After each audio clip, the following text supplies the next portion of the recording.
오늘 우리는 자신에게 관대하고 그리고 남에게 인색한 그러한 시대를 살아가고 있습니다. 제가 재미있는 설문조사를 보았는데요. 사람들에게 이 컵을 하나 보여주면서 이렇게 물어봤다고 해요.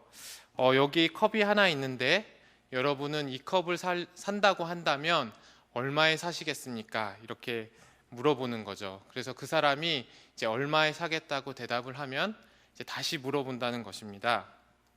그렇다면 지금 산 이 컵을 다른 사람에게 판다면 얼마에 파시겠습니까? 이렇게 물어봤대요. 그러자 놀랍게도 대부분의 사람들이 머그컵을 살 때보다 2배 이상 많은 돈을 받고 내가 팔겠다 이렇게 대답을 했다고 합니다. 재미있는 설문조사였는데요. 요즘 제 딸 그 하연이가 부쩍부쩍 많이 자라고 있습니다. 자아가 생기면서 하는 짓이 이제 많이 다양해지고 놀랄 때가 있는데요. 지난주 이제 어른 예배 시간에 이제 잠옷실에서 이제 그 이제 저희 어머니가 이제 하연이를 보고 있었고 그 옆에 이제 다른 분이 이제 다른 아이를 보고 있었는데 그 아이가 그 과자를 맛있게 이렇게 먹고 있었나 봐요.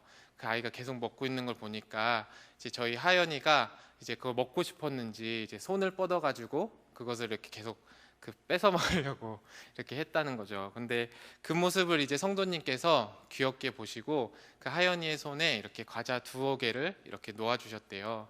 근데 그 하연이가 그것을 바로 먹지 않고 저희 어머니에게 와서 어머니의 손에 그 과자 2개를 주고 다시 그 아이에게 가서 다시 막 이렇게 다시 달라고 막 이렇게 했다고 합니다. 결국에는 그 성도님이 그 하연이의 손에 그 양손에 가득 그 과자를 주었을 때 하연이가 만족한 표정으로 이렇게 돌아왔다는 이야기를 들었습니다. 이처럼 우리 어린아이까지 자신의 것을 챙기고 실속을 차리는 일에 이렇게 능숙한 모습을 볼 수 있습니다. 교회는 다를까요? 오늘날 세상이 바라보는 교회와 성도의 모습은 어떠할까요? 안타깝게도 종교단체의 신뢰도는 바닥을 치고 있습니다. 2018년도 여론조사에 의하면 종교단체의 신뢰도는 3.3%라고 해요. 종교단체는 대기업이나 그리고 언론 그리고 노동조합보다도 더 신뢰할 수 없는 단체, 그 3.3%의 그런 하위권에 속한다고 합니다. 그리고 기독교는 그 하위권에 속한 종교단체 중에서도 꼴등에 속한다고 합니다. 천주교의 신뢰도가 40%고 불교의 신뢰도는 33%, 그리고 개신교는 10%였습니다. 성직자는 신부가 51%, 스님은 39%, 목사는 17%였습니다. 사람들이 뉴스를 보면서 진짜 교회가 저렇게 해서야 되겠어? 하면서 이제 교회를 걱정하기 시작했다는 것입니다.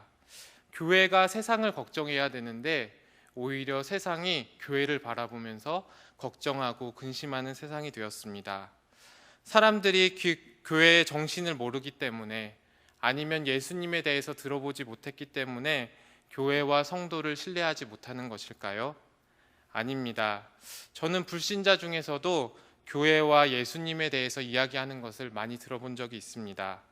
그들은 기독교와 교회에 대해서 아주 자세하게 알지는 못하지만 기본적인 것들은 알고 있었습니다. 기독교의 정신이 사랑이며 그리고 희생이 그 바탕이 되고 있다는 것을 말입니다. 그러나 그들은 또 한 가지를 알고 있었습니다. 바로 교회를 다니는 사람들의 그 삶에 대해서도 알고 있는 것이죠. 어떻게 교회를 다닌다면서 재정을 저렇게 불투명하게 사용할 수가 있지? 사랑을 외치면서 어떻게 저렇게 악착같이 자기 실속을 다 차릴 수 있지? 이렇게 생각한다는 것입니다. 세상 사람들이 알고 있는 기독교의 그 교회의 메시지와 오늘날 교회와 성도들의 실제 삶이 너무나도 다르다는 그런 슬픈 현실입니다. 물론 그들이 교회와 그리고 예수님에 대해서 알고 있는 것은 굉장히 소수일 것입니다. 온전한 섬김을 보여주신 예수님에 대해서도 자세하게 알지 못할 것입니다. 그러나 그들은 우리를 통하여서 예수님을 상상하고 그리고 예수님께서 말씀하고 계시는 하나님의 나라, 천국의 모습을 그리고 있습니다. 그리고 그 결과 그들에게 예수님과 천국은 그리 매력적인 것이 아니라는 것입니다. 그러나 오늘 본문의 초대교회는 놀랍게도 오히려 세상 사람들에게 칭송을 받았습니다. 많은 이들은 교회를 다니지 않는 그리스도인임에도 불구하고 그리스도인들의 모습을 보면서 칭송했습니다. 초대교회와 오늘날의 교회, 그리고 초대 성도들과 우리의 모습은 무엇이 다른 것일까요?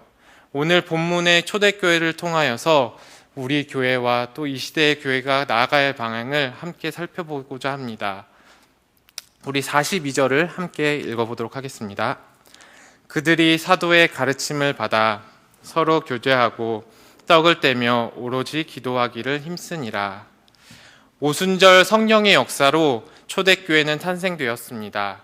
그리고 예수님을 자신의 구주로, 나의 하나님, 나의 아버지로 고백하는 이들이 생겨났습니다.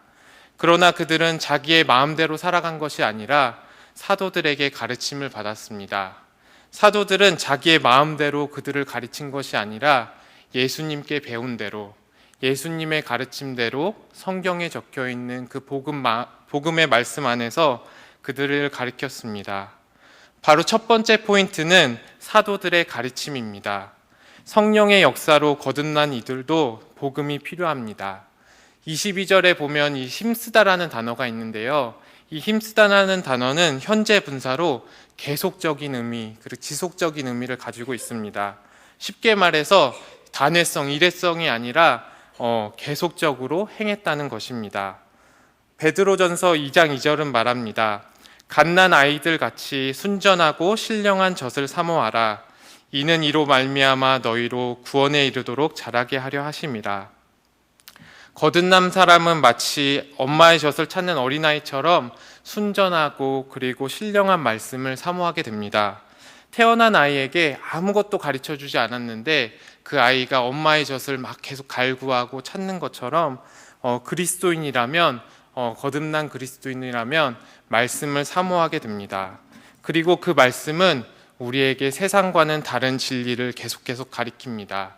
그리고 그것을 행할 수 있도록, 우리를 계속 익숙하게 만듭니다. 따라서 우리는 말씀을 지속적으로 읽고 묵상하고 배워야 합니다. 그 말씀은 계속해서 우리가 배워나갈 때에 우리는 계속 자라게 될 것입니다. 오순절 성령의 역사로 탄생한 이 교회는 지속적으로 사도들의 가르침을 받았고 이 사도들의 가르침 속에서 서로 교제하면서 떡을 떼었습니다. 사도들의 가르침 속에서 성전에 모여서 기도했습니다. 초대교회 성도들은 한쪽으로 치우치지 않았습니다. 교제에만 힘쓰지 않았고 또 기도에만 힘쓰지 않았습니다. 그들은 사도들의 가르침 속에서 기도하고 교제하는 그 균형을 이루고 있었습니다. 그리고 말씀과 함께 일하시는 성령님께서는 나라는 그 자기의 중심성을 깨트렸었습니다. 우리는 예수님 없이는, 복음이 없이는 나를 계속 추구하려고 하는 자기 중심성의 그 방향을 결코 바꿀 수 없습니다. 그리고 벗어날 수 없습니다. 그러나 초대교회 성도들에게 놀라운 점이 무엇이냐면 이 자기 중심성을 탈피해서 그들은 한 마음이 되었다는 것입니다. 그들은 복음 안에서 한 마음이 되어서 교제와 나눔을 합니다. 우리 44절에서 46절을 읽어보도록 하겠습니다. 믿는 사람이 다 함께 있어 모든 물건을 서로 통용하고 또 재산과 소유를 팔아 각 사람의 필요를 따라 나누어 주며 날마다 마음을 같이하여 성전에 모이기를 힘쓰고 집에서 떡을 떼며 기쁨과 순전한 마음으로 음식을 먹고. 강력한 성령의 역사와 그리고 말씀의 복음의 역사는 성도들 가운데 은혜를 낳습니다. 그 은혜의 열매가 무엇이냐면 바로 자기 깨뜨림입니다. 자기 희생입니다. 오늘 본문에서는 이 자기 깨뜨림을 다른 식으로 표현할 수 있을 것 같은데요. 사도행전 4장 32절은 이렇게 얘기합니다. 믿는 무리가 한 마음과 한 뜻이 되어 모든 물건을 서로 통용하고 자기 재물을 조금이라도 자기 것이라 하는 이가 하나도 없더라. 바로 한 마음 한 뜻이라는 것은 자기 것을 자기 것으로 여기지 않는다는 것입니다. 즉 자기의 희생이 없이는 도저히 하나가 될 수 없을 것 같은 여러 개의 마음들이 모여서 예수님의 마음으로 하나가 된다는 것이죠. 따라서 자기 희생과 한마음 한뜻은 이렇게 다른 말이 아닐 것입니다. 성령과 복음이 만들어낸 은혜의 열매입니다. 초대교회 성도들은 자신의 것을 나누기 시작했습니다. 이 나눔은 강제적인 것이 아니라 힘에 의하거나 반강제적으로 분위기를 만들어 놓고 요구하는 것이 아니었습니다. 남들이 하니까 눈치에 따라서 하는 것도 아니었습니다. 남들에게 보여주기 위한 것도 아니었습니다. 오직 마음을 다시 함께 하나로 하는 것이었습니다. 물론 초대교회라고 100% 온전하지 않았습니다. 사도행전 5장을 보면 아나니아와 삽비라가 나오는데요. 사도들이 큰 능력으로 예수 그리스도의 그 부활을 증거하자 많은 사람들이 은혜를 받고 자신의 재산들을 내어놓으면서 각 사람의 필요에 따라서 그것들을 나누기 시작했습니다. 제 것을 제 것이라 여기는 사람들이 없고 각자의 필요에 따라서 재정을 흘려보냈습니다.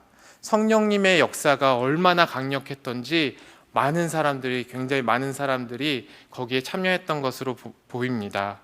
그러자 아나니아와 삽비라라는 부부는 아마도 다른 사람들이 다 하니까 우리도 해야 되겠다라는 생각을 가졌나 봅니다. 그들은 서로 상의하에 자신의 가지고 있던 밭을 팔아버렸습니다. 그리고 일부를 감추어 두고 이제 교회에 가서 그것을 전부 내놓은 것처럼 이렇게 생색을 내었습니다. 그러나 하나님 앞에서는 아무것도 숨길 수 없었죠. 그래서 베드로는 말합니다. 내가 성령님을 속이려느냐 이렇게 말합니다. 하나님 앞에서는 우리는 아무것도 숨길 수 없습니다.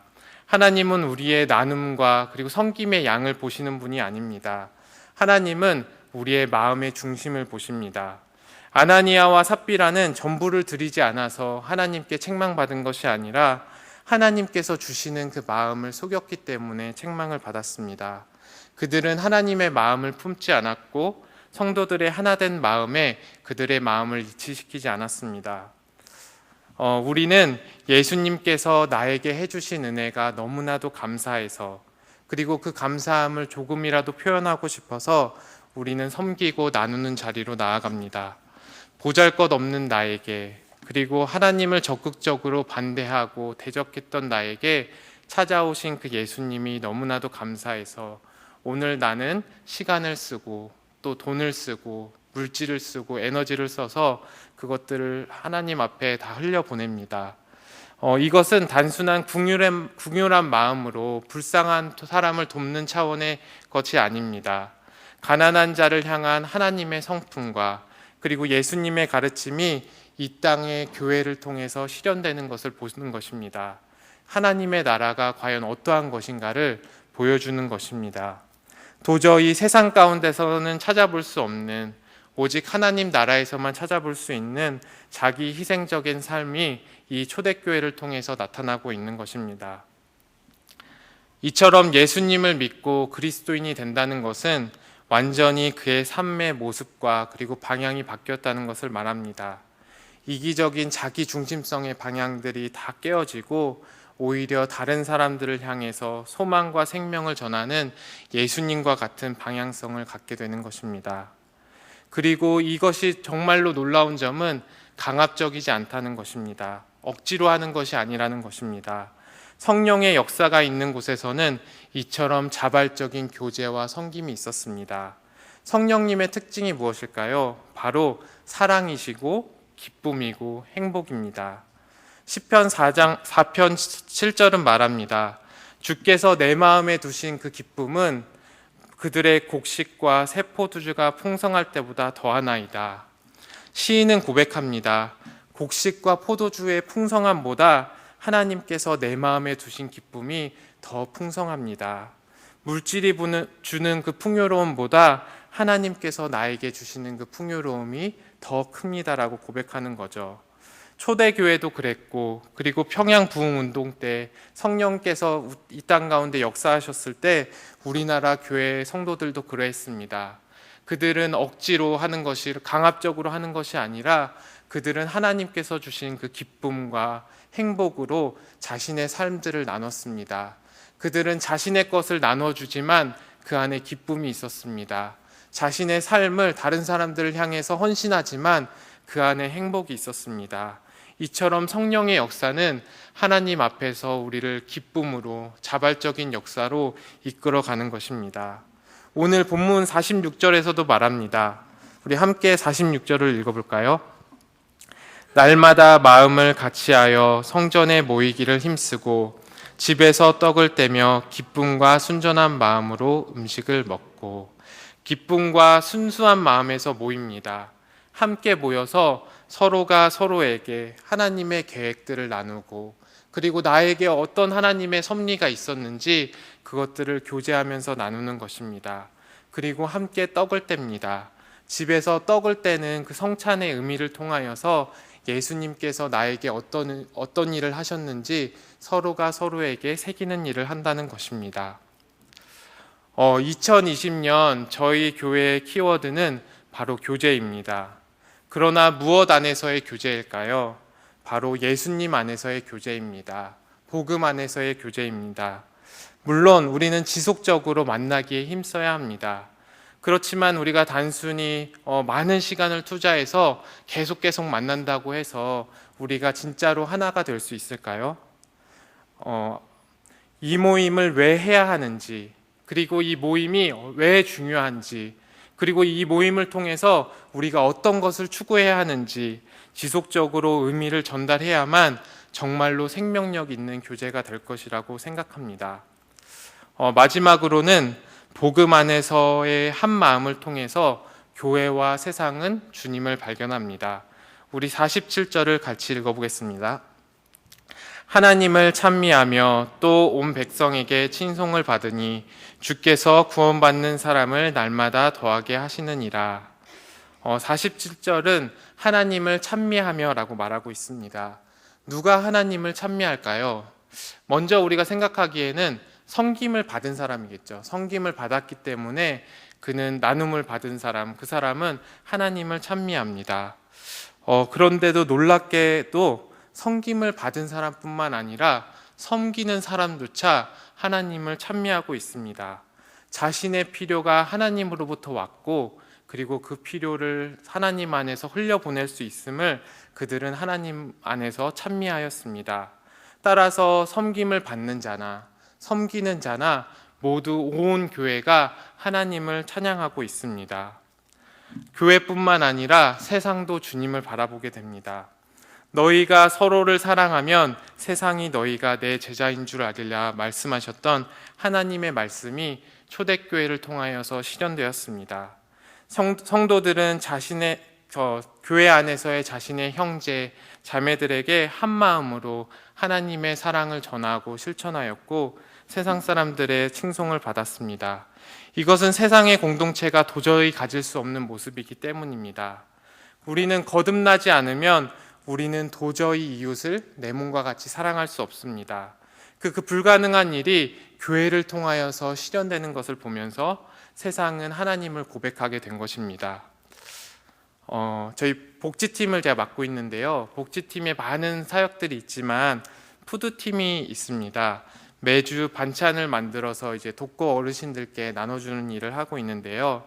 지난주에 그 푸드팀에서 저희가 이제 얼마 전에 김장을 했잖아요. 우리 성도님들이 수고와 그런 노력으로 만든 그 김장김치를 각자 조금 담아가지고 이제 어르신들께 나눠드렸다고 배달했다고 합니다.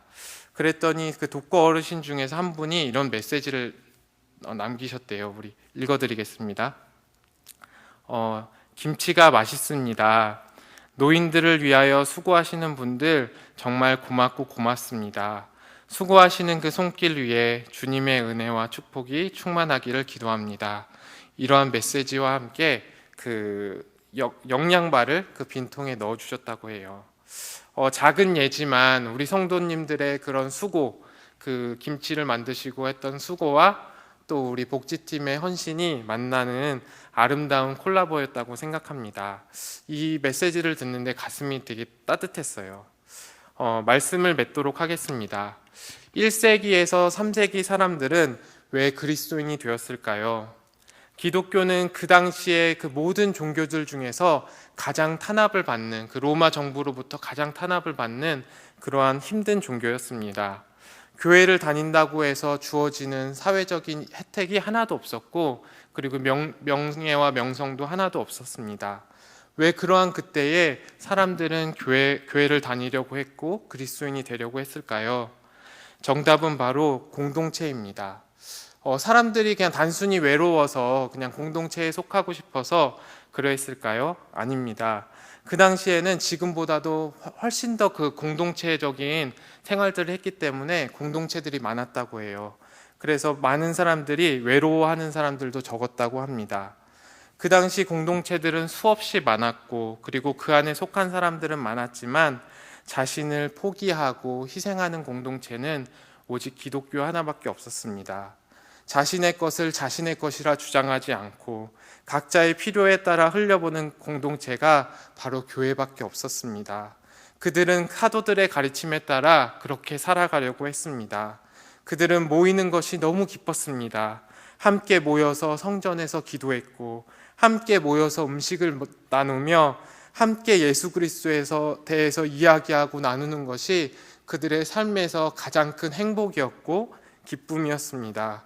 그리고 사도들의 가르침과 그들의 삶이 일치해서 들어갔을 때에 세상은 주님을 바라보게 되었습니다.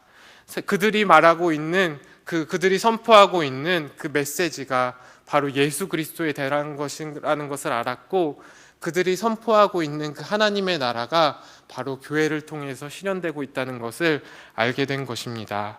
그리고 하나님께서는 교회에 구원받는 자를 더하셨습니다.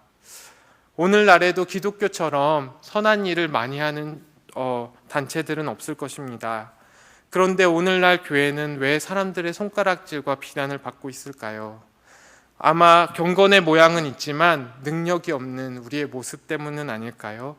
선한 일은 하지만 예수 그리스도의 깨트리심과 그리고 자기 희생적인 정신이 없기 때문은 아닐까요? 기독교가 우리의 중심이 아니라 가장자리에 머물러 있기 때문은 아닐까요? 사랑하는 성도 여러분, 진정한 기독교, 진정한 교회는 예수님 그 자체이십니다. 예수님처럼 생각하고, 예수님처럼 사랑하고, 예수님처럼 행동하고 나누는 것, 그것이 예수님 안에서 능력이 나타나고 생명으로 흘러갑니다. 예수님의 생명이 우리 안에 오면 우리의 생각과 관점만 바뀌는 것이 아니라 모든 것이 다 바뀝니다.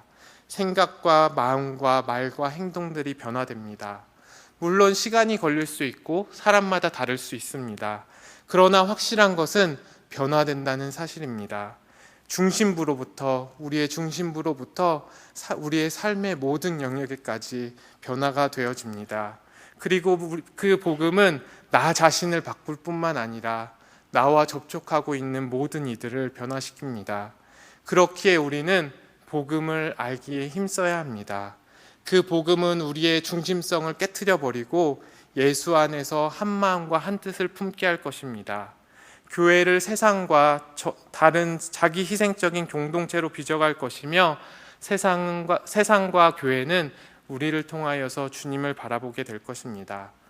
여기에 계시는 모든 예수양남교회 성도님들과 그 가정 위에 이러한 복음의 능력이 그리고 하나님의 은혜가 함께 하시기를 예수님의 이름으로 축원합니다. 아멘.